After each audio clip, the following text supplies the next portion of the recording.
Alright guys, welcome to the Decklist stream of GP Warsaw. Exciting to be here. I agree. This is the largest MSEM GP in about half a year, it sounds like. First Wait, time we really? got to. Yep. We're a 5-round GP this month, which is super hype. And this is happening during TUC, right? Yeah. How? I think it's because TUC actually, rising tide raises all ships. There's a bunch of people who came back to the format for TUC, and so since they were around, they figured, I might as well play in the GP as well. Yeah, and in case you guys don't know, TUC stands for Team Unified Constructed. Good old Took. Yep. Well, you guys call it Tuk? How do you pronounce No, it anyways? I was pronouncing it Tuck for short. I exclusively say TUC.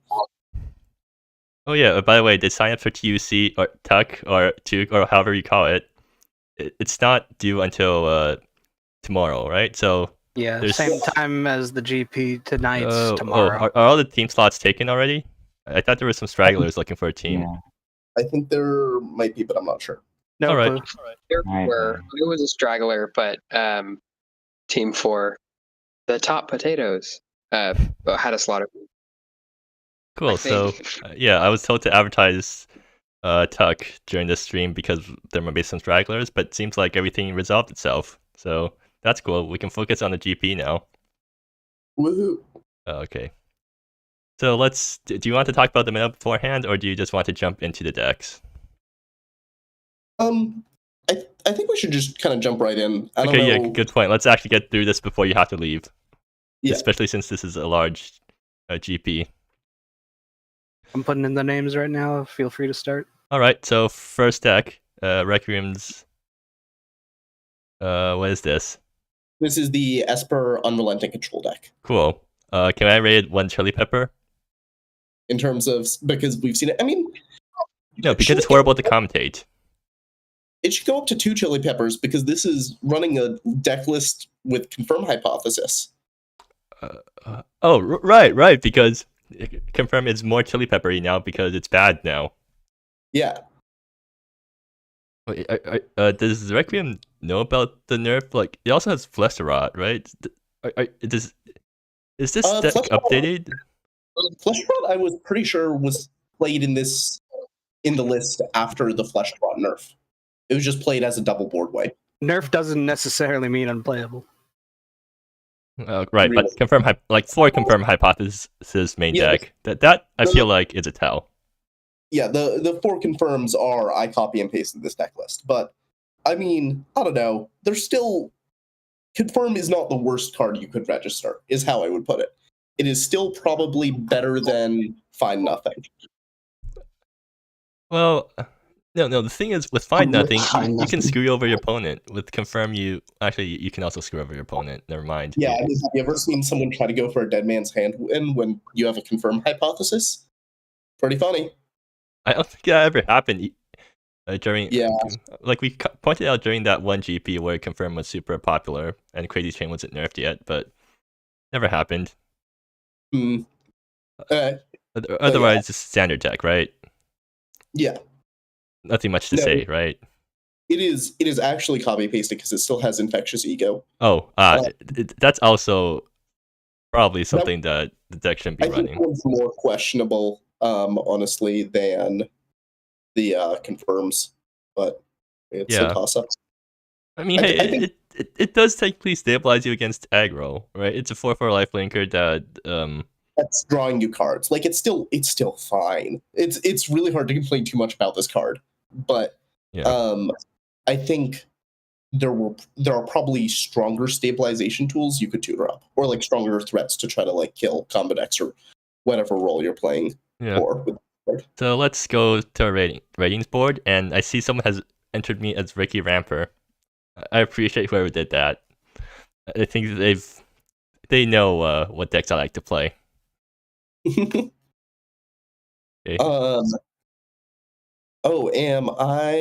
I'm just in charge of the ranking. I guess. Do you also want to make a column for spiciness? I'm cool with that. Okay, cool. You're like the guy that actually knows what they're talking about.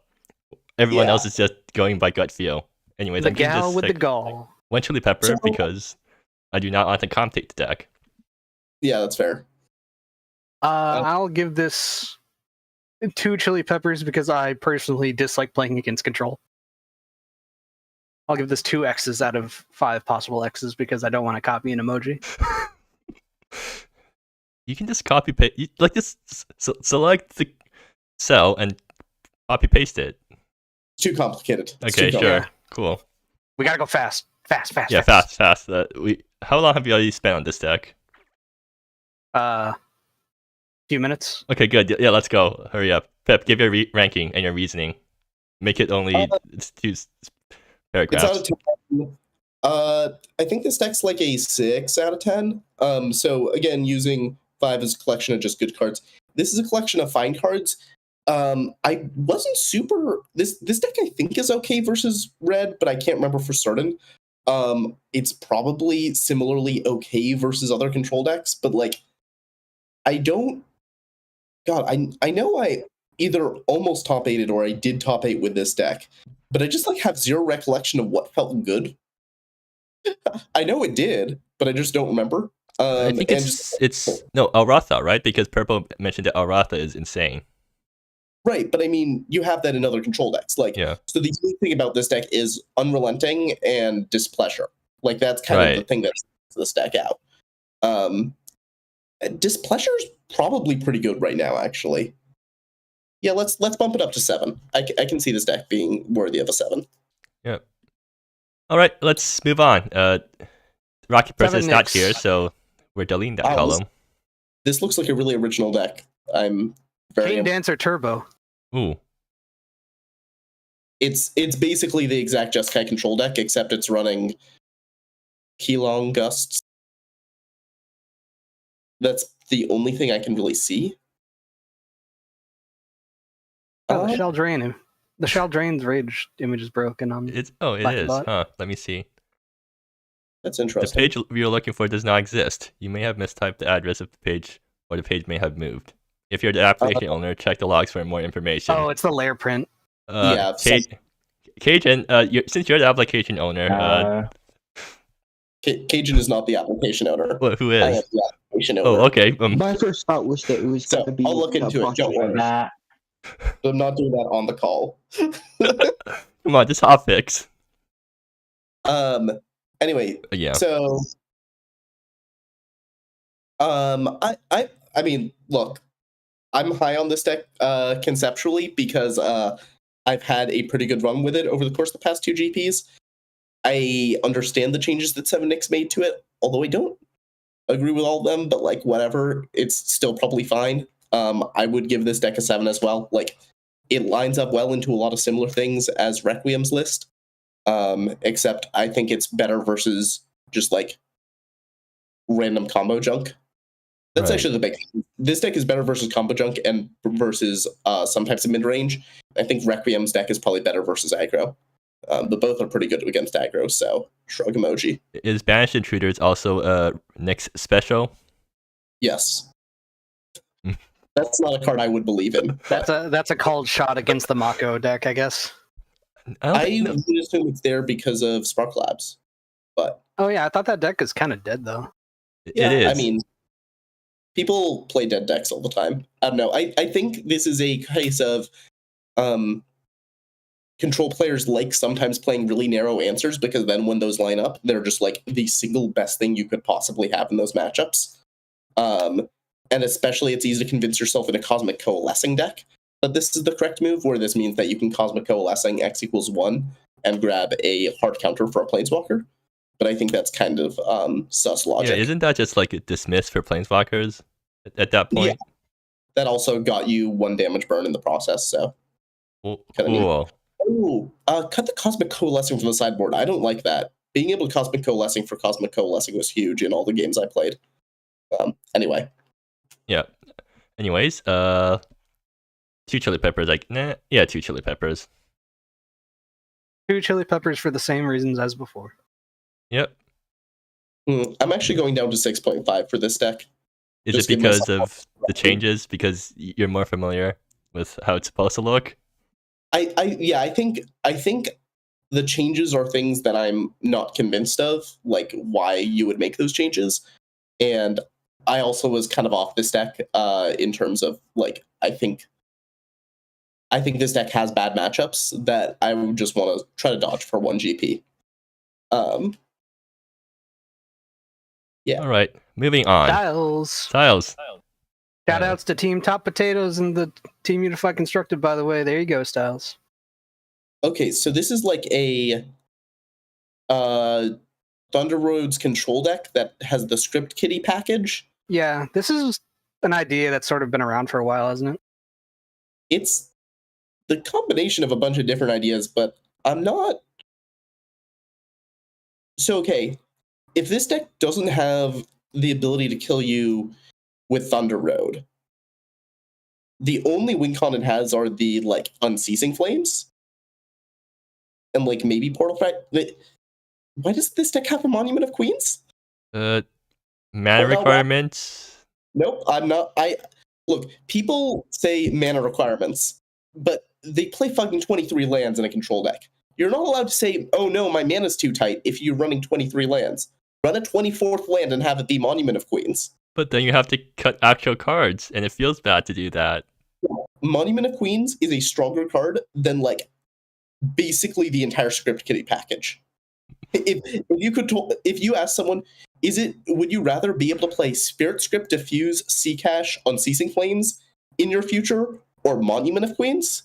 Anyone who picks the first category is trolling, just straight up. Yeah.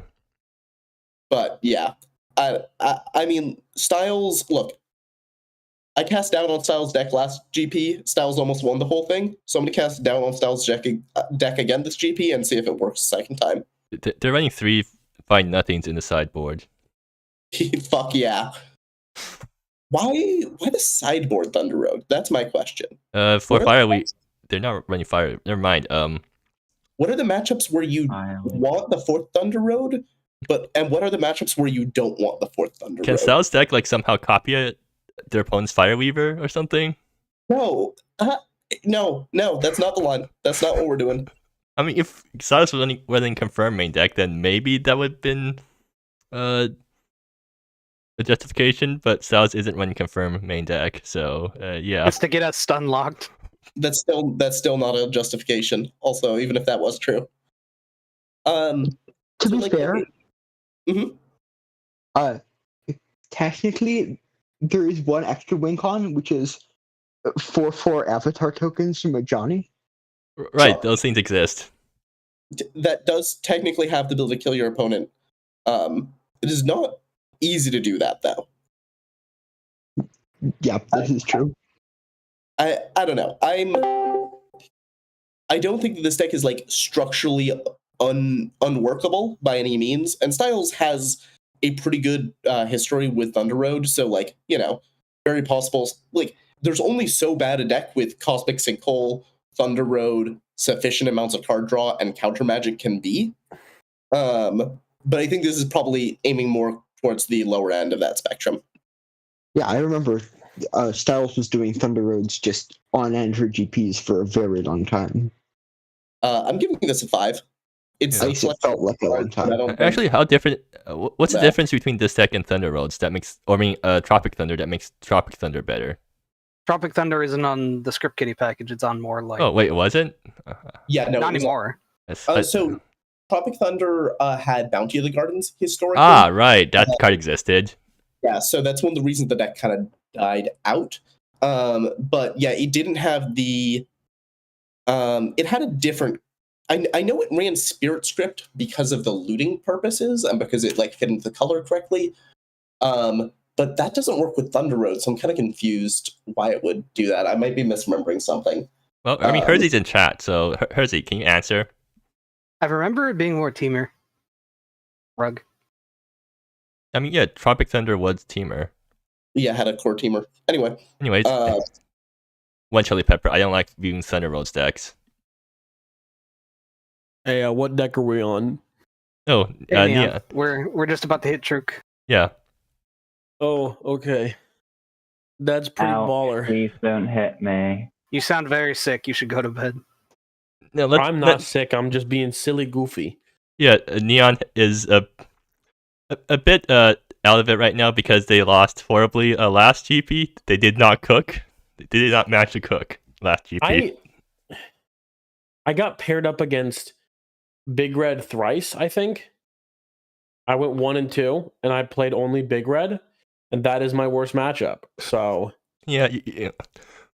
I don't know what to tell you. It's just, I mean, I think you're reenacting that I was part in the of... kitchen, and there were no ingredients. So I'm gonna say, No, it's because you were reenacting the ending of Breaking Bad. yeah, they call me Walter Hartwell White, the way I be cooking. But this time I'm cooking, and by cooking I mean I looked up Oracle Merfolk and made a deck. Okay, let's get back to what we were talking about before we go too off topic. Okay, so we're on. Oh my god, it's a corporate war deck. Oh, what year is this? What? This should be on Envoy Divine Progress. Fucking. I don't like that card. It doesn't work. I don't know why. It just doesn't. That's so interesting because that card just seems egregious to me in every time I've lined up against it. Wait, and Envoy of wow, Envoy of I'm Divine so Progress. happy. Yeah, it's not in this deck. After of Innovations is a really cool pickup. I completely forgot this card existed. That really adds a nice layer of redundancy to the Observer of Aeons now that the first Observer is less likely to one-shot your opponent out of nowhere. I remember. Deck is basically built around the idea: is there something I can shoehorn Avatar of Innovations into and have it actually somewhat function? This seems like a good candidate. Yeah. Aligned Astrolabe's also kind of interesting. Could you explain any of the logic on that? What? Aligned Astrolabe? It Just numerically good enough? it makes token. Okay. It feels slow. It's slow, but like once you get it online, it's basically a second corporate war. But All right, yeah. perfect. Sick. I'm so happy excited to see how that this this deck deck plays out. exists because I theory crafted a probably bad deck a while ago when Oxfox was doing like the Candle Cow versions were doing things, and I called it Corporate Cow with the war, and I then immediately gave up on it because I couldn't figure out how to make it work, and I'm so happy this exists. I like Mausoleum Suffragan in the sideboard. Yeah, that seems good versus the like aggro decks or whatnot. Tether is always nice to have. Oh, Nixfall. Yeah. Nixfall's a house in this deck. Good God. Whoa. I've seen some work. success with Envoy. I know we were talking about that earlier, but I think that this deck could potential. I don't know if this deck necessarily needs it, but if you're trying to play like a slower, more controlling game, which is kind of what it looks like, I think Envoy is pretty decent, especially like on the play. I'm Because you're going to definitely be getting around most non-sinkhole removal. Yeah. I think Envoy is probably better than like just any 3 random enchantments. I think it's better than. Yeah, I guess that's true. I mean, if you have Envoy, you can go down on some of your enchantments because you can tutor them. Yeah. I don't think you want to go down too much because you do want a density. I mean, we're just calling it Photon Barricade seems like a very interesting choice to me, considering you only have 7 creatures. It's a pacifism. Yeah. Yeah, it's a pass. Oh, I guess that makes sense. It's a pacifism that draws a card. I basically don't need creatures to win. Well, I do need creatures to win. But the creatures that I have to win will just win. Yeah. I think we could probably talk about this deck in circles for like an hour, so we should probably Also, Photon Barricade, isn't it like better when you have fewer creatures? It's Yeah, exactly. the less you're relying on, turning creatures sideways to kill people. But I think this deck is like a 6.5 as well. Like I think this deck has some really strong things going for it. It's hard for me to conceptualize it because I haven't seen it in action yet. But I feel like play against it in League. If they get Corporate War all the way up, they can Armageddon your board or Armageddon all your lands, and then win at their leisure. Generally, if you get Corporate War all the way up, you win the game is kind of something that has been true as long as Corporate War has been in this format. Yeah, and they can definitely stall. I am excited to see where this deck goes in the future as well as its present. 5 chili peppers. Yeah, 5 chili peppers. I agree. Okay, let's move on. Actually, Pep, you've already ranked the deck, right? Yep, just bring that up. Blank's anti-mono red. A little blank is always a delight to read. This is the deck that, for anyone who is on the it's junk polytheism. Yeah, before the call started, if anyone heard me say, "What the fuck am I looking at?" That was about this deck. I did not also look at this deck first. Wow, this is an awesome deck. I do not know half the cards in this deck. It's a little blank special. There's I think Buried Glade Historian seems questionable to me. I think in general the clue synergies here just don't make a ton of sense, but I think they are to better enable Seek the Maker's Egg. And you're just trying to turbo Seek the Maker's Egg, which you can use to recur Rule the Worlds or Polytheisms to win the game. One thing neat is you can kind of, if you have two Maker's Eggs, if you have 3 Maker's Eggs that all tick up, you can cycle them to mill your entire deck and then recur. That's funny. Through the Ashen Gate is really good at triggering Maker's Egg. Yeah, I think all the clue stuff is supposed to. It's Seek the Maker's Egg also helps turn on Steward. Yeah, well, I mean, Steward finds Seek the Maker's Egg, and then selective reading lets you find Steward from your other creatures. You literally only have one other human, right? No, both Buried Glade Historian and Staked Healer are. How do you win with Voidbringer in this deck? 3 Seek the Maker's Eggs you can cycle around. Yeah, you mill your deck. That's only one of, I assume. Con, but it is a win con. It's very cute. I'll give it that. I mean, doesn't it also gain you infinite life too? Yeah. Yeah. But infinite life does not win you the game, notably. It doesn't. I was just saying, that is also an aspect. Look, I usually am kind of low on.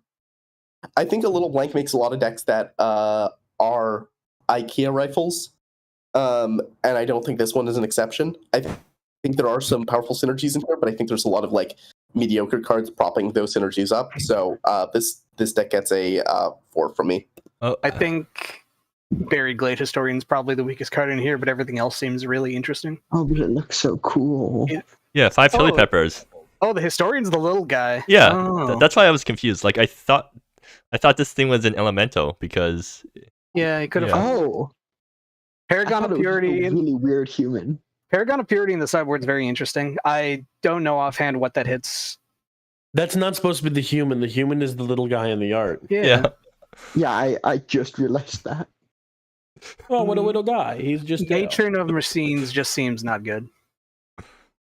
I don't know what that's for. I don't know. I think it has some potential. It feels like a very weird,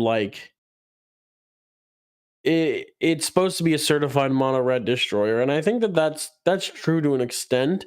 I just think you are trying to do too many win cons here. Are you trying to win with Historian? The deck is just confusing to me. The win it seems like you generally have a clue strategy, and that's the connecting thing. The clues are to enable Seek the Maker's Egg to get Polytheism. That's the idea. Polytheism is the primary win con because you just get a bunch of indestructible 4/4s. And also, Rule the World Lockout is probably pretty real. That too. Okay, let's move on. 5 chili peppers. Yeah, let's move on. Wait, Neon, are you also making a column for yourself in the spreadsheet, or are we just skipping you? Where's the spread? I linked it way back up. You got to put it in the voice chat channel. Oh yeah, right. Well, anyways, let's move on because we have a lot of people to go have through. The link?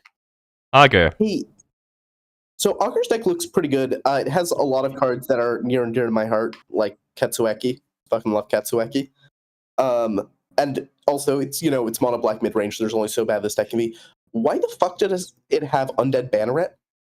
What purpose is that serving? It's probably a combo.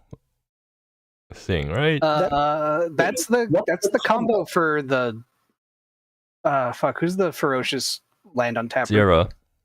Yeah, that's like the Zero card. I don't know why it's in here. Well, maybe it's just efficient, right? Like it's a flame tongue Kabu if you control legendary.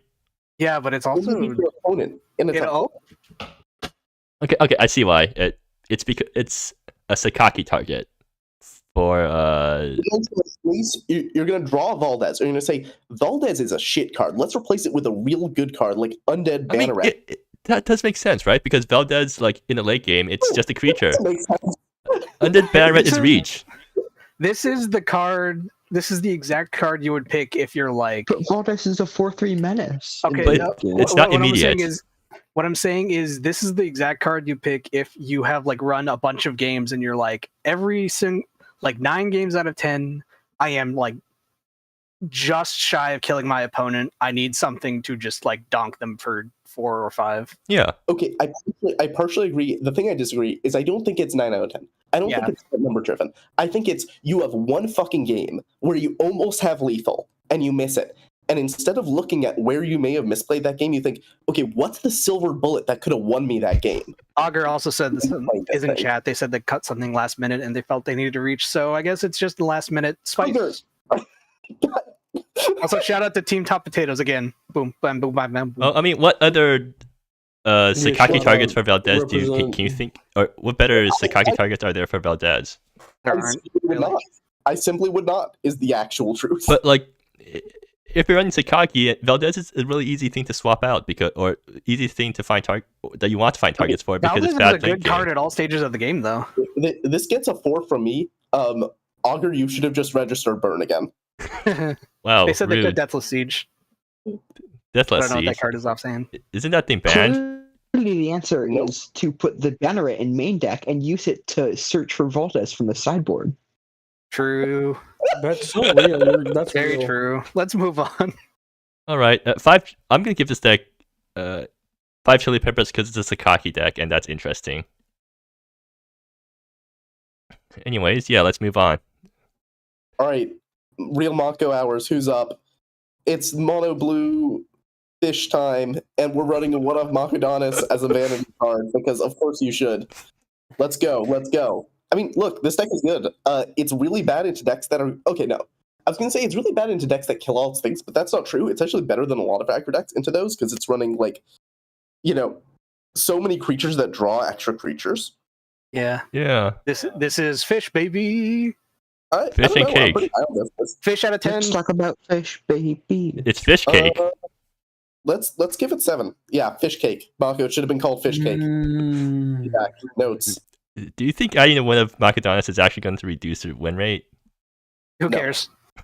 I don't think it will. Because I think it replaced a main deck Thassa. I think it's a side grade. I think it's probably a little bit worse than Thassa, but not substantially. And I think there's going to be some games where Makodonis comes down to -2 and makes a 4/4 Atlantan Pearl Reader, and you just feel like a goddamn god at the game. Or curve Scavenger into Makodonis. Also fucking Scavenger is busted, and Mako's +1 is good in Merfolk decks. So yeah. I think it's a reasonable card to include here. Yeah, this is I'm running a similar list. I think for sure this deck is cooking pretty hard.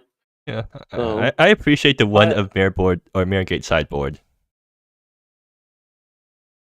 Yeah, I think that's just good deck building. Yeah. Chica's read out. Okay, so next up. Oh wait, do we have any pepper left to Yeah, give 3 out? chili peppers. It's an aggro deck. Like it's all killer, no filler, aggro. 3 chili peppers out of 10. 3 fish, you mean? 3 fish. I think 2 fish, yeah. Okay, let's move on. Next one. Many of you guys are new to the format in some ways. New to the format is relative. I think Ricky's been here for 2 years. Yeah. We post-date CFT. Yeah, but CFT Sock is one of the OGs of the format. Won a bunch of GPs back in the first year of the format, and then eventually left us to start competing on the actual factual Pro Tour. And one of the beautiful things is CFT Sock decks kind of always looked something like this. This is and you'd be like, there are things going on. I'm sure there's an infinite somewhere, and then you look around a little bit longer and you find the infinite, and like, okay, that is an infinite, and there's a bunch of tutors, and there's just a bunch of like other cards around here that your opponent needs to play around, and they're going to lose to. And CFT Sock also brought this deck building, throughout all of MSEM history. Got Glimmer as a GP champion a while back, and Glimmer, let me check. Modern. And back when CFT Sock won with Glimmer, it was a 1-mana spell. And then started playing a bunch of Ephemerate decks in paper. And yeah, had some crazy runs in actual real formats. So I'm glad that they're visiting back for a month. This deck is insane. I look at this deck and I think Legacy Progpile. It got a really easy 5-0 in League, I think. It has just like a bunch of really powerful synergies and really powerful cards that it's utilizing. I think this is a pretty easy 9 for me. Like I almost ended up registering this for the GP, but I at the last minute remembered I swore to never play a CFT Sock deck again after the past couple of instances of me making myself look like an absolute idiot while piloting them. So even though the last time I swore that was like 4 years ago, I'm holding back on it now. I'm holding true to myself. I was just saying, this deck, when I played against it in League, I was playing MSEM Villainy, and that deck actually felt quite good against it, but then I punted. Mm-hmm. Yeah. So yeah, I played. It ended up being a pretty easy 5-0. I played Last Request into it, and we had a 2-1 match, but I think I mostly won the first game because Stock swung Envoy of Divine Progress into my 2-drop, but that 2-drop was a Fire Shaper. Rip. I also play against this deck as Ramp, and in one of the games, CTF Sock played Unbound Expanse and Fire Shaper Adept with nothing else on board or something, and it caused an infinite, which caused us to draw the game, and I was winning that game too. So it basically just gave him another game. So like that's something you can do with this deck. You can just use Unbound Expanse plus Fire Shaper Adept to just draw the game. Oh, that's so good. That's World Gorger Dragon Tech right there, baby.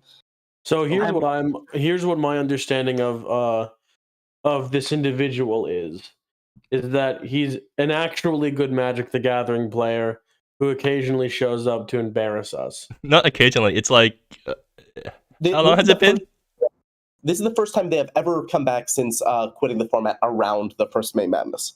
So like that's 3 years? 4 years? 4 years? Finally, The Rock has come back to Greenboro, Massachusetts.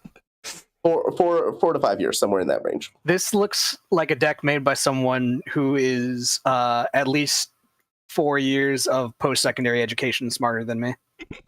I will also say, now's as good a time as any to say the meaning of CFT Sock's name is combo for the sake of combo.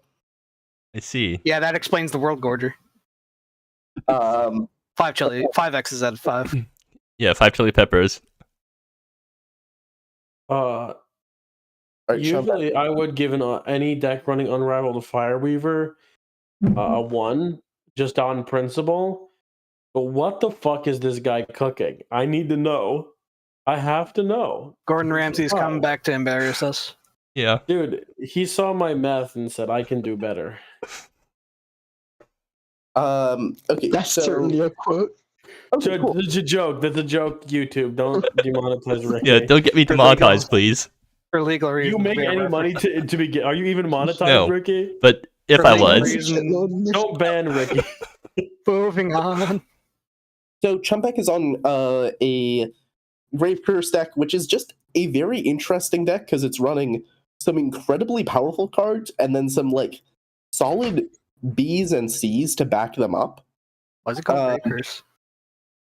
It's called Grave Curse because you use Dreamsteel Paladin to recur curses from your graveyard.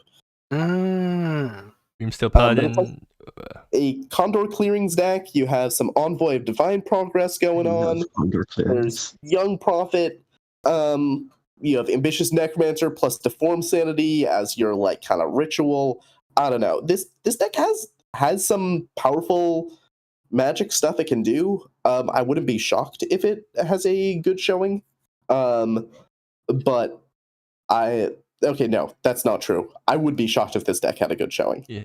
This deck's like a 6 out of 10. Yeah. Every time I see Oracle's Ploy, I'm reminded that this is like a really good Magic card. Is it? It kills something and it gets you a scry. No, it it's gets like them a sorcery. scry. They get a scry. Oh, It's never Why mind. a are so many drawback. decks glitched, by the way? What? It's because of a issue, I think, with the rebuild of stat decks that was happening. That's something that Cajun is working on, and that we can hope will be fixed probably. I don't know, probably within a week, given Cajun. Maybe might be like within 48 hours. Yeah, but Cajun's really working overtime for us. Yeah. Okay. I think it exclusively affected big red decks. So I think we can all just like come up with a single valid rating for all of big red, and just copy and paste it. 2 X's. Yeah, one chili pepper, like a solid 7 or 8.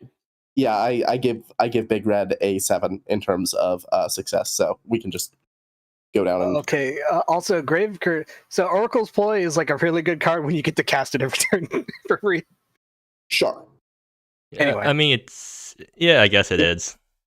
It's the Lurrus scenario, you know. It's you don't run Pyrite Spellbomb because you're happy to, but I mean, Getting to cast it every turn makes it pretty good. yeah, It It's makes almost your as if opponent pretty it- sad. yeah. So as mentioned, Cool Beans is on Big Red. Big Red. 7. Deck is entirely fine. Actually, no, Uh, they're running one wait, jar wait, champion. I'm the number 1 beanhead. Hold on. Jar Champion's just the it's a bug. Oh. Stat deck bug. You might notice this deck is running -1 mount. Oh. I was so confused. As someone, So it also has the correct math for the total number of lands. It sees -1 and 4 Hierophant Harls and says, "Yeah, that's 3, dog." Okay, shut the fuck up. Anyway, let's keep moving. What? I want to talk about. Is this Cool Beans' first GP? Yeah, right. They're in chat earlier, just saying, "Give me a deck," and then you gave them a deck, and yeah, so they're just like me, just jumping in like 1 hour before the Decklist submission. Cool Beans. I need to let you know, as the number 1 beanhead, I'm disappointed you chose Big Red. Hey, That's all I will say. look, It's not that the deck had 3 lands. It's that there's a lackey bot bug. No, yeah, I know. no, at least Big Red is a better beginner deck than Teamer Tempo, right? I don't know how much I agree with that. As long as you don't draw Fireweaver, it's a better beginner deck than Teamer Tempo. Ricky, you need to point the burn spell's face. I'm sorry. Years and years later, I am still like salty about the fact that you refused to burn Dodger's face. Even 2 years later, I don't even remember how the first game went. You lost round 1 to Dodger, and this ended up with Dodger being higher seeded than me and beating me in the semifinals to go to win the GP, when both of us would have won the finals versus the combo deck that was there. Wonderful. You know. I can only apologize. Alexander's also on a different version of Big Red, but it's the same fucking Big Red deck. And Still. it's the same bug. Leyline alignment field though, Pog. Wait, what? Not What? showing up. Excuse me. How did that even get in there? Who fucked up pussy search? I'm very excited to hear how this works, but mayhaps we never will. Devotion Red- to Burn. Big red but sideways. They take the name of Burn. Crashing I want to Tin. see these -1 mountains. Crashington is on the Aristus Craps deck. I'm really excited to see if Crashington sees results with this. I think this deck is very powerful, but it also is like very MacGuffin brained, is how I put it. Like you have to have MacGuffin's brain for this deck to like feel effective to play, from my experience playing it. Right. But also, didn't Marina have a pretty deep? Someone had a deep run with this last year. This one seems a lot more straightforward than most of MacGuffin's stuff. Yeah, but yeah, deck is solid. I'm glad we're seeing more of devised companions. I think that card is pretty slept on. It's most of the time just a 2-mana make 3/1/1 artifacts. I think I've played against a deck. I don't think this exact deck, but a deck very similar to this. It's good. It's very good, very strong. and Volatile Stoneworks makes me very sad. Nihilistic Yeah, Shock it's- Trooper is a crazy card for this deck. I agree. Stoneworks is so brutal, and also like this deck just randomly kills you out of nowhere, and it's impossible to respond to with like Channeler. Oh, are they on the Infinite? No, they're not on the Infinite. No, they just randomly suddenly kill you. No, but there's an Infinite with what's it called? Nihilistic Shock What? Trooper, yeah. MacGuffin what used is to run an Oh, yeah, Infinite, Pale but March, right? Or something Yeah. March? Oh, that one, yeah. MacGuffin's philosophy for this deck was a no bad cards approach. So specifically cut Vivid March because it That only was tracks. good in the combo circumstance. Sure. But yep, deck is solid. Like I think it's. I'm a little bit uncertain about how it faces into a lot of the control decks that we see running around because the answer is either quite good or quite bad, and I'm not sure.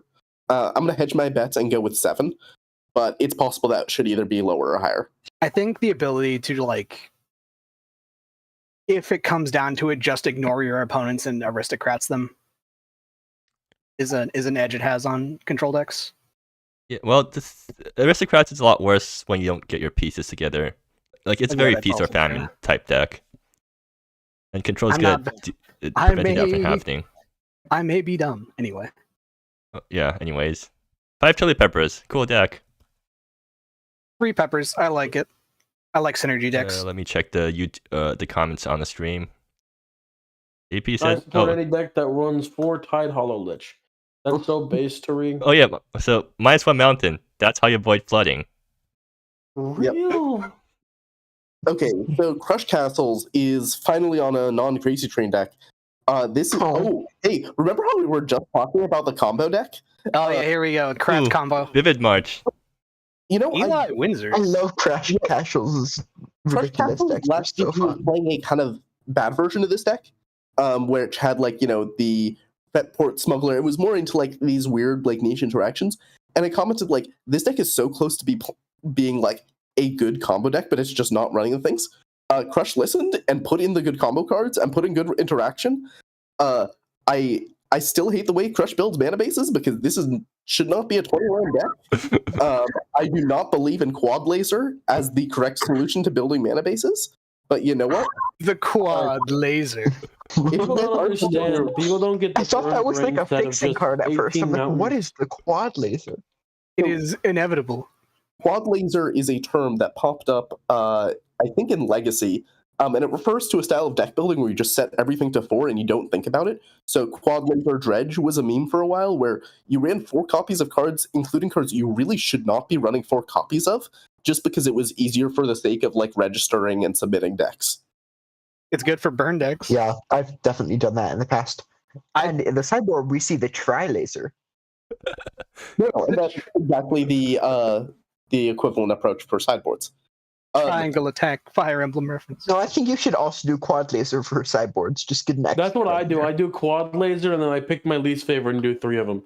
True. Agree. It does build Just a put an burn extra cycle. one. No one can stop you. I mean, in general, I think this deck from Crush Castle is good. I think this is And Crush there's Castle's no best many chance of people winning a can stop GP in probably in years. And I think that although there are changes I would make, there's actually not too many changes I would make. They're There's like- coming out of the hyperbolic time chamber. We're all fucked. there's like- I don't know about Eli, this is a 6. but I haven't seen Eli in forever. Does So Crush have a crush on Eli or something? Because I feel like they're playing Eli in every single deck that they can. So Eli's bullets proc all of your artifact synergies. I mean, The sure, reason but we're it's Eli. Eli is like a good card, is the thing. Like, this is running a good card to make your mediocre cards slightly less mediocre.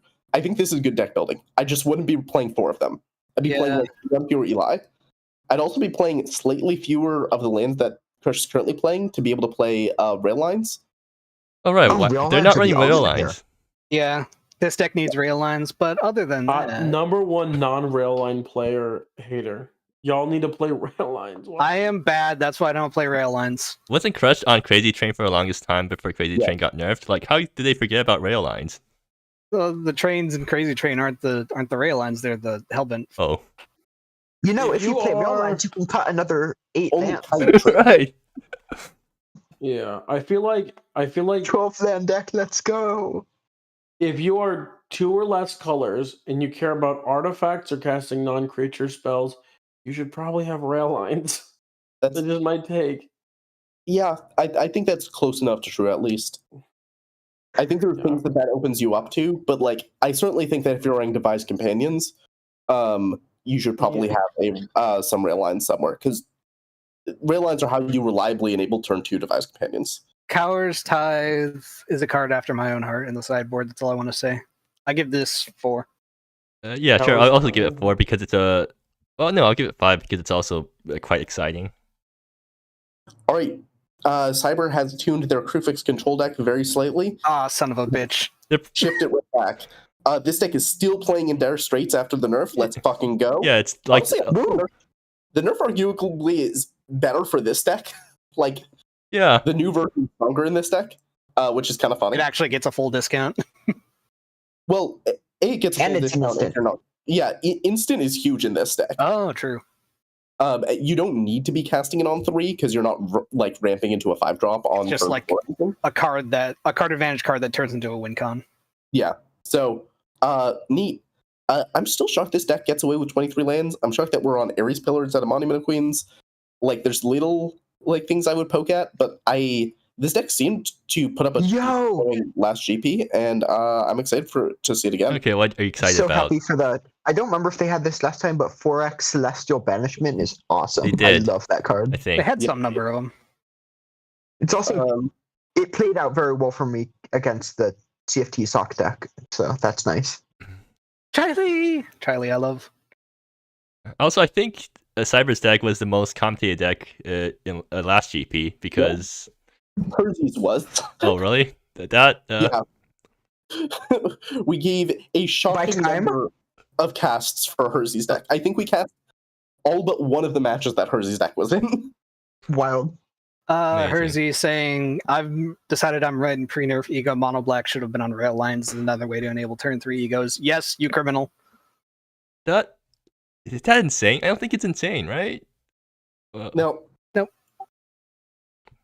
Well, anyways, We should move on. Dravos playing another deck with a fucked up mana base that's making me upset. Actually, I'll give The same deck. Cyber's deck Actually, I'll give Cyber's deck 5 4 chili peppers. Sure. Yeah. Moving on. Okay. Yeah, What- I think 4. Ricky, I assume you gave Petra this list. What? Okay, you can continue. We're on Orny Bloom and Reborn from Ashes. Okay, I'm sorry. We didn't tell you that it's illegal to play Recall Forgotten Aeons, right? It's already running 4 Recall Forgotten Aeons. Is it that unplayable? Is in Dire Straits so bad that we're suddenly like, yeah, Orny Bloom's where we want to be? The thing is, we want something to play on 3 because you go from 1 to 3 in this deck. That's the ideal line. So in Dire Straits does not work out for your curve. But like, we don't have any other 3-drops we would rather be playing. Apparently not. Also, I did not build this deck. Just putting it out there. I guess spoilers for Tuke or Tuck or however you spell it. But Gal built this deck for me for Team Unified Constructed. I think this should just be on what's the Cascade card that I can't remember the name of? Tent to the Grove. Yeah, Tent to the Grove. That's probably stronger. I also think, I don't know. I don't want to get too in detail of like, oh, we should be doing this slightly different thing. Yep. I hope that the mana base fuckery. Oh, wait. We didn't add. Did we add any more red sources? One. Okay. I am slightly dubious that they're going to cast Reborn from the Ashes at a reasonable time frame. I agree, but Gal said it was all right or something. Like it worked out for them, so maybe it works out for me too. Quite a few fetches. Yeah, a lot of fetches. They're on 13 red sources, counting vegetable stuff. Probably enough, maybe. Ooh, and Ulton Surveyor's in the sideboard. I don't think Ulton Surveyor is good for this. It's like no, it's actually really good because like it's really flexible, so it puts a lot of effects into one sideboard slot. I'll trust you on that. Actually, no. Gallo just said that it was good, so like most of the deck was built by Gallo because I was busy during most of the week leading up to the submission, so I just told Gallo and the rest of the team to build my deck for TUC because the deck I was thinking of running got nerfed. I'm gonna put like been banned or changed or something. No, but Drubaji is just not good in this sort of ramp deck because you don't have enough extra land plays. Like the previous ramp deck needs like a deck around him. Yeah, like you need Ren Sanctuary or something to make Drubaji work. Hadik Might of Mortals is interesting. I don't know if it's. Apparently, I am a big fan of. Yeah. Apparently, Hadik's is good against control or something. Yeah, I think that card is really hard to beat if you're using bolts to try to kill things. Fair. Yeah. I mean, otherwise. Yeah, I have no idea like how I beat that card in any of the like rug control decks. There's plenty of ways to beat it if you're playing like Esper or like Jeskai, but even Jeskai it's like kind of unpleasant, and it has revive, which like I don't know makes it more miserable to play against. Yeah, the revive is probably pulling a lot of work there. Yeah, some percentage. Draw Knight. There's the classic. Draw Knight. All different lands. I'm gonna give it 5 chili peppers because I want to bake my own deck. Anyways, moving on. Yeah, 3. It's okay. Yeah. Wait, why'd you give the deck a 5.5? It's mostly a massive good cards to make to ramp. Yeah. Yeah, I think this deck is actually not particularly. I think this deck is worse than the blue-green ramp deck from last GP by a pretty real amount. Oh, yeah, because it got nerfed. And the blue-green ramp deck from last GP did not seem particularly good in the GP. So shrug emoji. Black-red Necromancer. You know what, Ricky? Take this as a chance to prove yourself. This deck looks like it rules. I can't hear you next. Leon, you're way far away from your mic. Oh, yeah, my bad. What's up? Okay. Anyway, it was just not even close to my face. Okay, we're moving this on. deck is super cool. I love it. It's really interesting that Draw Knight's deck does not run Unearth. I definitely think like one Unearth that you can tutor up with Shangens would be kind of nice. Oh yeah, I guess you can do that. Oh yeah, probably do that. I see it. Well, I can't change it now. What do you see? What do you see, Leon? Guys, Yep. Distant Thunder. Distant Thunder is the classic for this shell. 6 billion. Oh yeah, right. Neon really likes Distant Thunder. Distant Thunder and Deformed Sanity are like insane cards if the discard matters to you. I'm happy Deadwood Terror is No, here I don't because care was trying about to do whatever. that, and it wasn't whatever. working. I think I Shangen, love Distant Thunder. Shangen's command. Distant Thunder hasn't gotten an art yet, right? Sorry. Okay, let me search up Distant Thunder on. No, it hasn't gotten an alt. It hasn't got a Champions promo. That's what I want to do. I want to get a Champions promo Distant Thunder at some point. But I'm so tired of playing Burn and getting flooded, or the opposite. Just having mana issues. Yeah, I think there's going to be some matchups post-board where you get to Shangen's command to find a Touch the Uncanny and just put someone in the dirt. Because you kill your Uncanny against prowess, and it kind of just mops the floor with prowess. Yeah, I fully believe that. Is anyone even playing prowess this week? Who knows? I don't know. Not yet. Yes, at least one person is, but we haven't gotten to them. Okay, so let's hurry up so that we can actually get to them. Yeah. I think this deck's like a 6.5 for me. It has a powerful proactive plan. I think it could get wrong halved kind of like not too difficult. And I think it might like be a little slower to close games than I would like personally, but I mean, it seems powerful. You have some strong synergies going on, so I'm excited to see them. Yeah, I'll give it 3 chili peppers. If I don't really like watching unearthed decks, I'm gonna give it 3 chili peppers. Well, it's not an unearthed deck. It is an unearthed deck. It doesn't have unearthed in it. It's not an unearthed deck. Shut up, moving on. It's me. Dr. Batman. I stole this deck from Pip. Oh. It's in the deck list. I changed it a little bit. I took one card out of the sideboard for another Spell Pierce, and I changed Monument for Pristine Dominion because they mentioned that they weren't sure on Monument, and that's about it. Wait, what? Monument? But I thought you said Monument was better than half the cards in the deck. I definitely wouldn't be replacing Monument with Pristine Dominion. I would have been replacing it with some other utility land, but yeah, I think Monument in particular for Rugged Hideout was like kind of medium. Just because it was Rugged Hideout wanted to kill people faster than Monument let it. So you didn't need the longer games. But like Lumbering Hillock would probably have been where I landed. Yeah, I didn't know what to put in, so I just put a fixing land in. Yeah. So this deck is a very powerful deck. It does its thing like basically every single game because of how many cantrips it has. It has the ability to play slow. It has the ability to play fast. It has a lot of Doom Blades. Corrected. I think it's really good. There's a reason I also brought it to the GP. I'm probably giving it an 8. Wow, giving your own deck an 8. Well, I'm going to give it 5 Chili Peppers because it is an interesting deck to watch. There's lots of decisions to be made. 5 X's out of 5 because it's my deck. I got bad news. What? It has a card named Unrivaled Fireweaver. I've got bad news for you. I'm gonna shit your pants, buddy. No! I need those! Yeah, get closer to the mic. We can't hear you. No, I need those. I'm gonna turn my gain up instead. Moving on. Mike. Epid. Black Red Tyrant's Breath. Yeah, Black Red Pools with the Tyrant's Breath.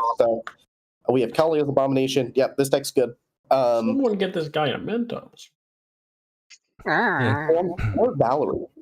Actually, yeah, Valerie's a pretty good addition to the deck. Right? It does what the deck wants to do. Yeah, I could buy that. 18 hits. Yeah, that's probably plenty. Is 4 Infectious Ego still right?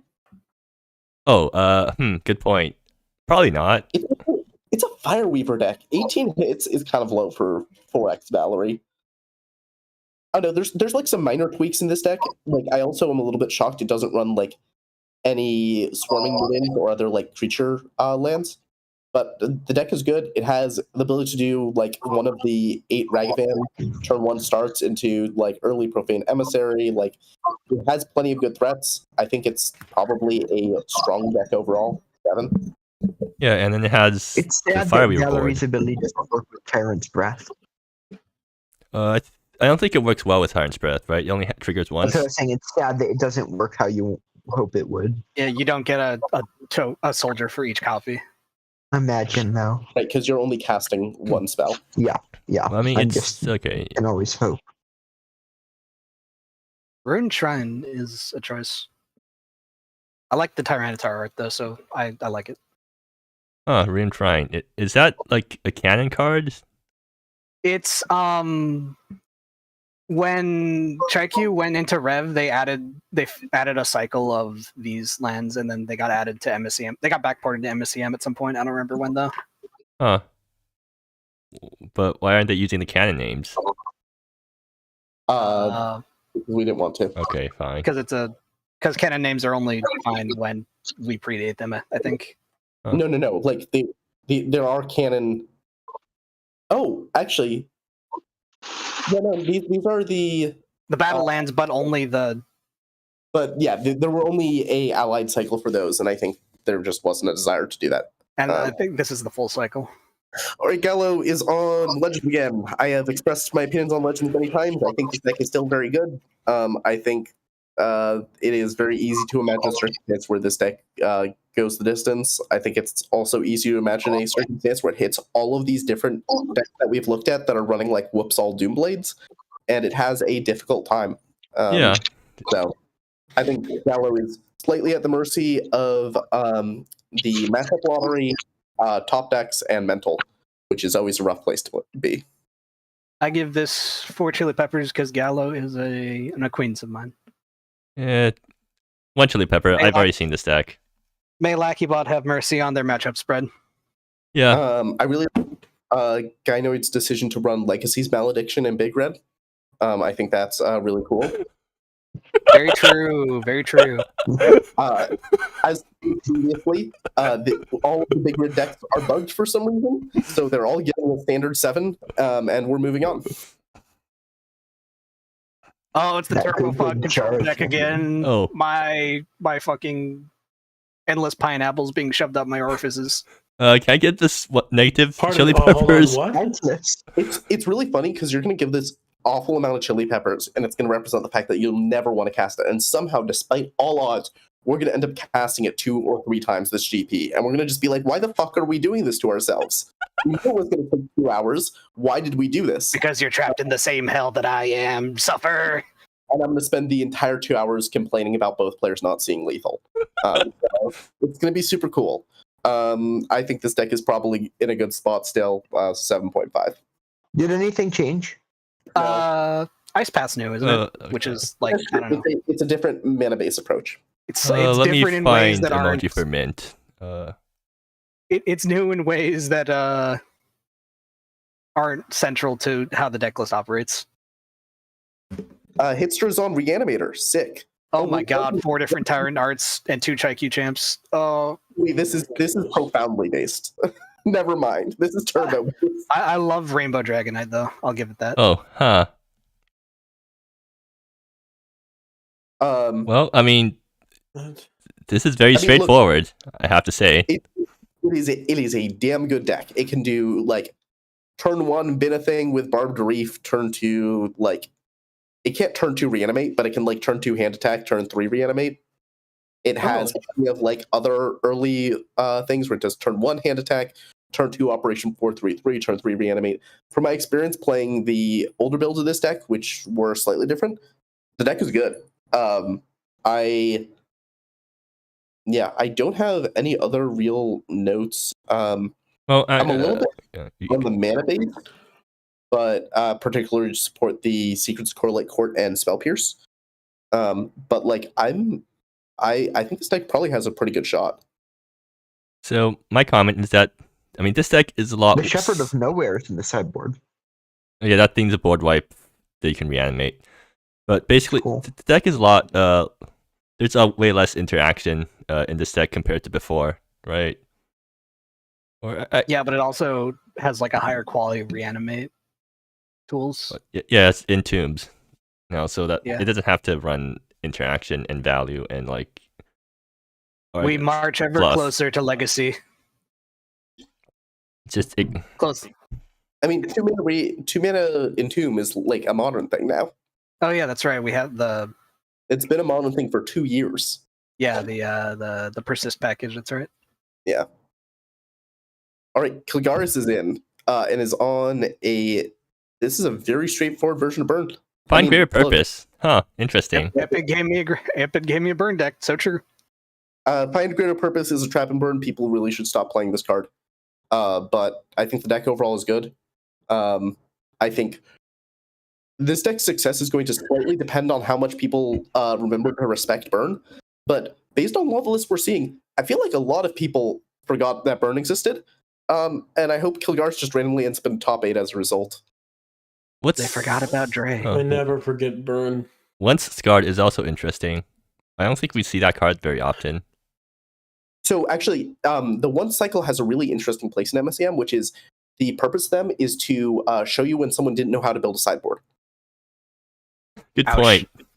Wait, they look up color hate and they find the Once cycle and they're like, perfect, I'll run the one that I can cast. It's like, no, this card's bad. Once Denied has a weirdly high win rate because Ren put them in the sideboard of Blue-Red Prowess a while ago and like won a lot of league games and some like really good GP runs with those in the sideboard despite never boarding it in and never casting it a single time and just never updating the sideboard because they were too lazy. It's like that's the purpose of the Once cycle. Wait, didn't you run Once Abandoned in the Teamer Temple deck list that you gave me way back when? Is the exception because that card is actually good. The rest of the cycle is not. Wait, what? How's Once Abandoned good? It feels weak. It's a 3-mana Bramble Crush that like also finds up especially well into the fact that all of the playable enchantments and planeswalkers at that time were blue or black. All right, I guess. Oh, I forgot it can hit planeswalkers. I was wondering. Oh, right, it can hit. Right. I have a note. I was wondering why it wasn't just like relic corrosion. As local burn enjoyer, I think 20 lands is a bit too high, and I don't see why you would run Pagan Archer over Pupil of Lightning. I think you aren't that running. I think Go that ahead. they did not critically analyze this deck list because they just wanted something at the last second. Yeah, I would also run for The upside since you're mono red, I would run 4 pathways to trigger your storm shapers. Wait, the what upside- pathways? Or not pathways, sorry, rail lines. Yeah, rail lines. Sorry, I did a modern RCQ today if I'm a little bit razzled. the Pagan Archer is better versus like removal. Is the answer? No, not really, because they're never going to kill it at anything less than 1. I've played this card a lot. This card is, in my humble opinion, incredibly mid. People are never killing it when it's like bigger than a 3/3. But then It is always dying as a 1/1. like you're still talking about a 1-drop that, because if we're saying, oh, Student of Lightning is good because it has haste, so it gets in a point of damage initially, this also always gets in that point of damage. Like, yeah, I get the upside of Student of Lightning, but you can't just say that the upside of Pagan Archer isn't real, but the upside of the other card is. Well, the upside of Pupil, the haste is significantly more important because it lets you play it and then chain like a lightning bolt into it. Like, Right, and swing for two. haste is not important on turn 1, not nearly as important on turn 1. Haste is important turn 3 or 4 when you're like not necessarily top decking, when you still have a volume of cards in your hand, but you need the thing with Pagan Archer is that, yes, if every time it gets removed it dies, that'd be fine. But there is a significant amount of removal that doesn't kill it, right? And like this just gets like, I guess I don't know, pacified is right, but you don't have any ways to make sure that this always triggers. You're always swinging like the first turn you play like a Storm Shaper. I think that haste is significantly more important than the potential evasion. And I know this from testing. Like I played Pagan Archer in a bunch of like dedicated prowess decks, and you would rather have better evasion. You'd rather have, in my opinion, Frill Drake. You'd rather have the Enraptured Countess because that gives you late game. I think Pagan Archer, unironically, is one of the worst 1/1s with prowess. I think there are so many better options that you could, like, almost most options besides like, you know, the ones that are never played are better than Pagan Archer. I am so incredibly low on this card because every time you play it, it always leads to a feel bad. Yeah, I have seen the card do fine things versus control decks because I've been those control decks and had spots where I would have rather answered it in other ways, but I was forced to answer it at a bad tempo. But I definitely agree there are other cards with higher upsides or different upsides that you'd be playing towards. I just don't think it's like literally throwing to register this card. No, I don't think so. But I don't think it's throwing. I definitely understand seeing the upside of Pagan Archer, but generally speaking, I guess I'm thinking in prowess brain, not burn brain, but generally speaking, you are happier casting like removal spells when they're 1/1s before you get an effect. If you're casting them at instant speed, well, it depends on what your opponent's running, but in this deck, you would just cast them before they become like a 2/2. And sometimes you need a draw, sometimes you have to block it, and then they trade, and that's bad. But the only time I've had it be relevant is when, like, I gave it Basat Charm, and then, like, I don't remember the context for why I had to do this, but I had to get in the 1 extra damage, so I did Basat Charm and then bolted it, and then forced through the damage. But I think we should move on. yeah, We're getting a little in the it's weeds. a burn deck, but okay. Let's. Oh yeah, I have not given ratings to all of those decks. Okay. Well, since I'm too lazy to give ratings to all of these guys, they're just gonna get 1 chili pepper. Rule. Why Wow. are you calling the Jeskai control deck King Dancer Turbo? Oh, because it's just like on all mostly 2s. I thought it was funny. Mostly, that's it. Just because the deck is playing all 2-drops does not make it a turbo deck. Like, just look at Legacy. Wait, that's not. What? Ricky, what? I have no idea what I'm talking about. Okay. Give me these guys 3 chili peppers instead. I will change it, though. But I thought it was just funny. This is a solid copy-paste job. I would not be running elaborate transportation right now, because that was a specific meta call for last GP. That's not relevant to this GP. And I don't think the meta call even paid off, right? I literally never was in a position where I needed to do it. It was just always better to keep killing them in other ways. Yeah. But it was something where it could have come up. It just didn't. And Ramp did not perform well, even without the hate. Yeah. But also, like, the worst case scenario, like, it's fine to flicker your own creatures. Anyway, this is going to shock you guys. I think this deck is good. So, this is 6.5. Just Control 2. Neon on Musical Miracle. Yeah. Why is it Musical Miracle? Because that's the deck name is a reference to a song lyric. Yeah. Oh, cool. I don't know why I decided that's what I was going to call it. Okay, Neon, are you going to... I was like... Okay, sorry. Yeah, go ahead. Sorry. Okay, I'm going to talk about... There's one specific card in this deck that I think people aren't on, that I am on, so I'm going to talk about specifically like the Slipstream cards. Refraction Diver? Mostly just Refraction Diver. Yeah. The reason I'm running this is because against other creature decks, you really want to be able to attack with Slipstream, and I found that just having one Dancer of the Great Current, and I had some, I have Bone Tooth Darter as well, so I just wanted to have a high enough volume of Slipstream that if I get that, I don't lose to a board stall. So yeah, pretty lazy with the mana base. I didn't even really look. So y'all can clown on me for that. That's fine. I think 20 islands is fine, right? I think Purple was playing like a single one of the blue like creature land. Like Resting Bays? So is Mako. Yeah. Whatever. I think Refraction Diver's Shimmer is also like super real in a Lord-based aggro deck. Yeah, that was why I thought it existed.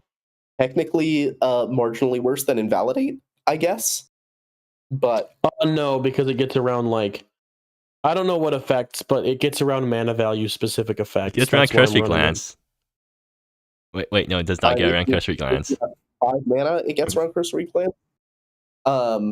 Yeah, I guess the advantage for Invalidate is if you free cast it, it's good, but you don't have any way to free cast it, so that's irrelevant. Yeah. So never mind.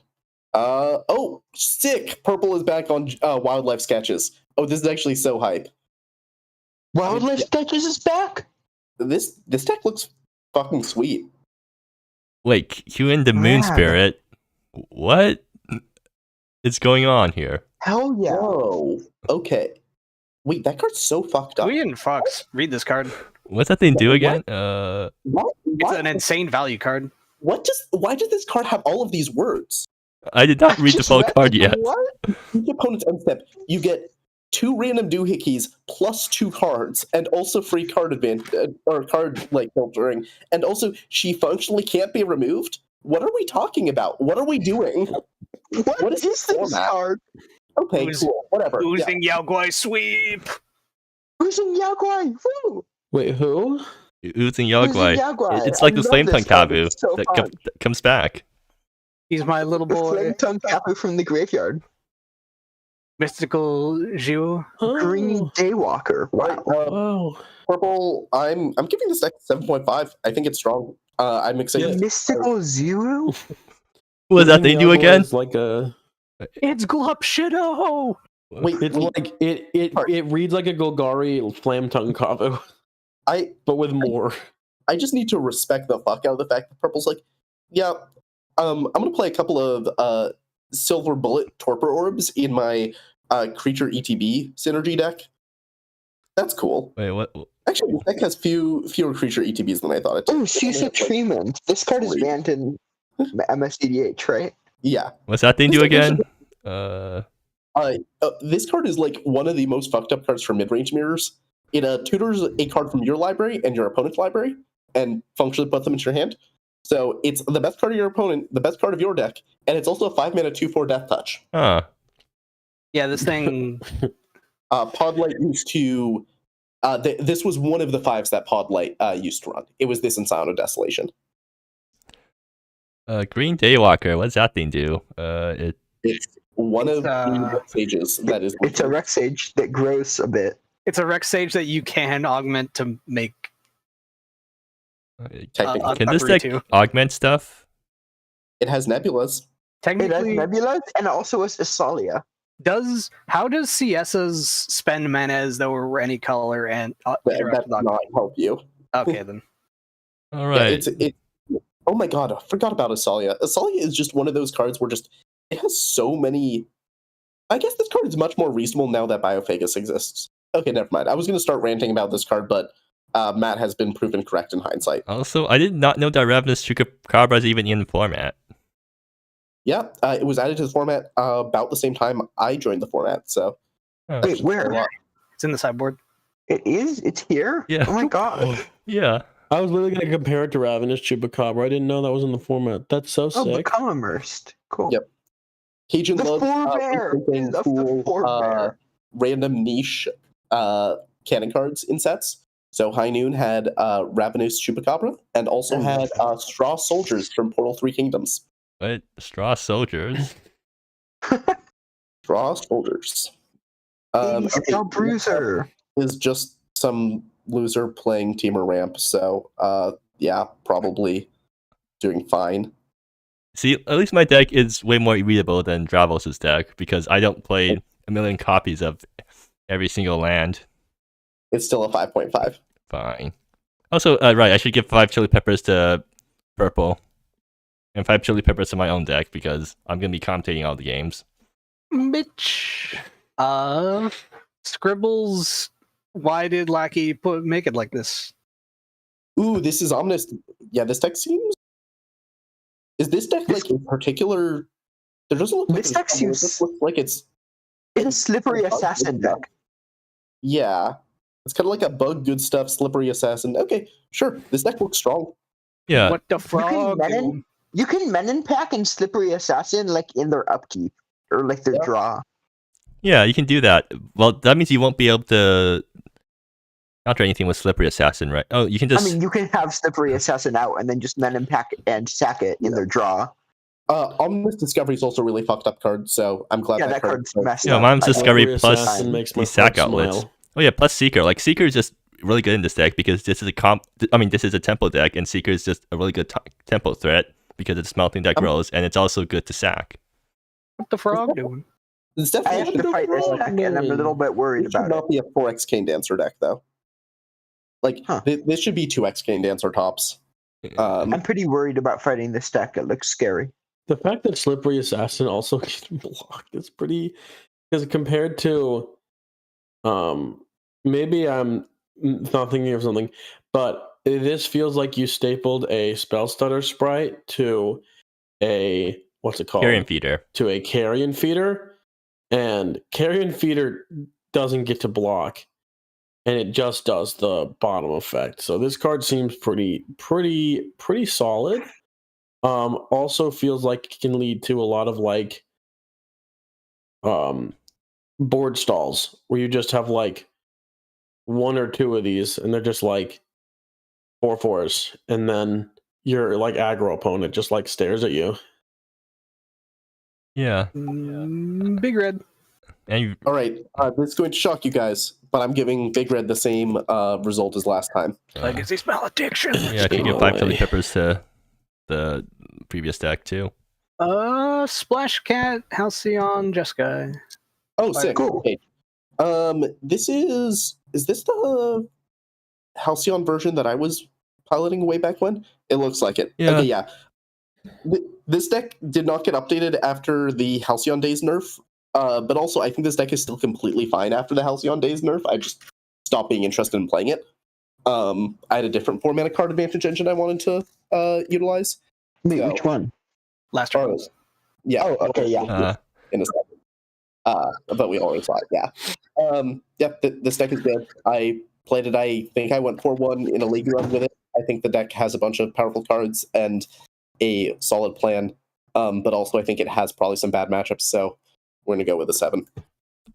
I like this deck. I'll give it 3 chili peppers. It's exactly like the old Halcyon Days decks, but it's not super fucking miserable to watch play out because it actually ends the game rather than spending 17 years putting your opponent in counter magic jail. Yeah, because you can't do that anymore. Yep. I'm on the same Rug Hideout deck. I still have the Monument of Queens. I have a slightly different sideboard plan. You're not running... Or actually, no, never mind. Who was the guy that was running the Planeswalker counter spell? 7X, I think. Right, and that's not your deck. Yeah, correct. Calamitous Crash. I got wrecked by this card before. It definitely does stuff in certain matchups. Yeah, Calamitous Crash is a fine spell to cast for X equals 2 versus most of the artifact decks. Versus a lot of them, casting at X equals 0 is good. But yeah, you can cast it for pretty low numbers and get to set your opponent back a bunch and also deal them a bunch of damage. Whoa, I have never seen this. Wow. It's like This looks Meltdown, but fucked up. This card looks amazing into like those affinity decks I keep dying to. I can't wait for this card to result in a draw because of Vault Keeper.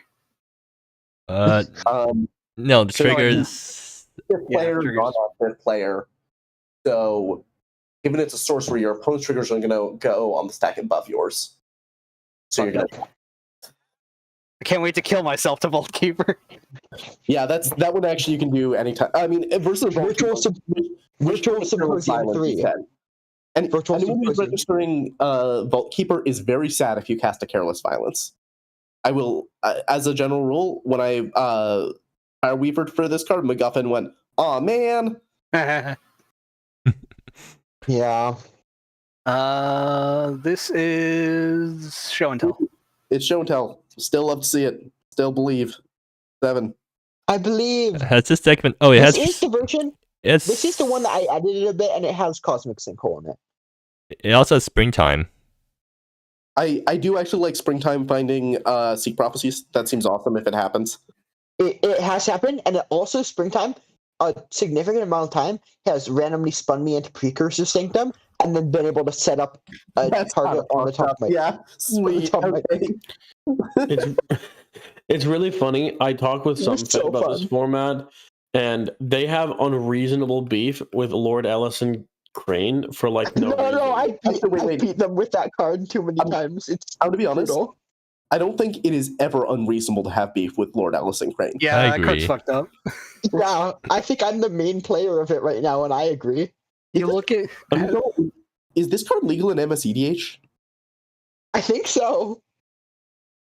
Jesus Christ. Oh my god. If anyone plays this, I just... At least the -2 doesn't target each opponent.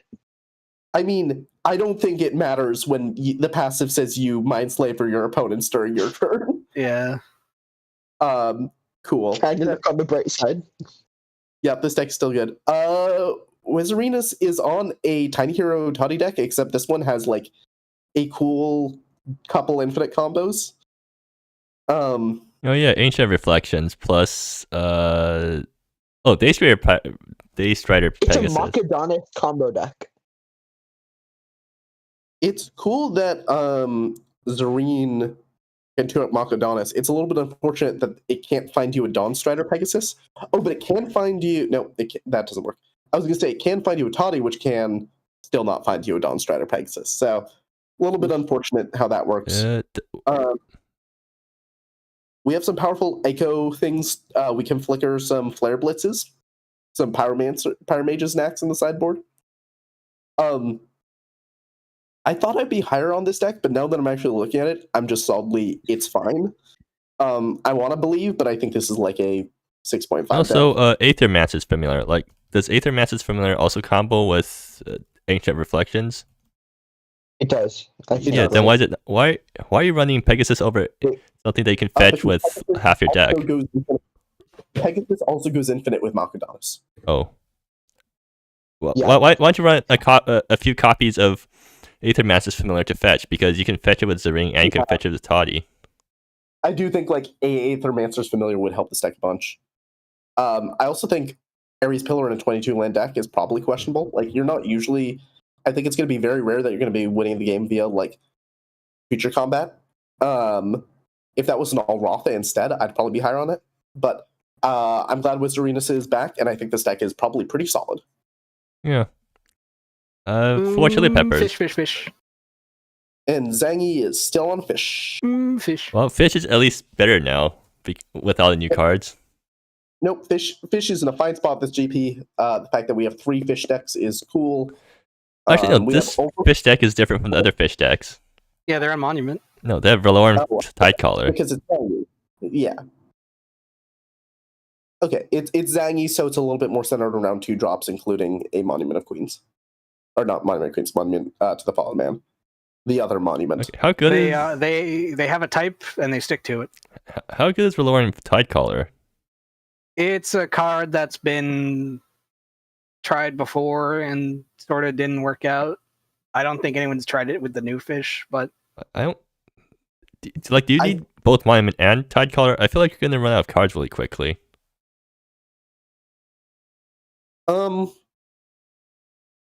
Yeah, I think you're hoping that Elantin Pearl Reader helps offset that slightly. But I wouldn't be shocked if Valorn Tidecaller underperforms in this list. But there's only one way to find out, you know? Yeah, which is to commentate the games, because apparently last GP the coverage was not great, or I guess the coverage was not very diverse. Sometimes it happens. Yeah, sometimes it happens. Time zones, stuff like that. I did record one of those, but I mean, school has been college has been kicking my ass recently. Yeah, so unfortunate. We had if you consider it by time, I think the Third Log gave us a whole lot of commentary. Right. All right. Well, thank you all for this excellent Decklist stream. It seems like it's going to be a really interesting GP. Yeah, we finally got through all the deck lists in time. Like, this is a lot faster than last time because we didn't have someone because we didn't get someone else to commentate on all of the style choices of the decks. Why, you didn't want me to just talk for an hour about every deck? Well, actually, Neon, you didn't give us a story for your Merfolk deck. I'm gonna head out. Good night, everybody. Okay, bye. So I look at just one clover. You want a story for the fish deck? Yeah, just like the one you gave for last GP, but this time for fish. All right. So, unfortunately, we're not in New Mexico. There aren't merfolk in New Mexico. The only thing we have right now is... I don't know, you want to hear the real story, Ricky? Sure. I went into Instigator, and I typed, merfolk, and then picked every good card.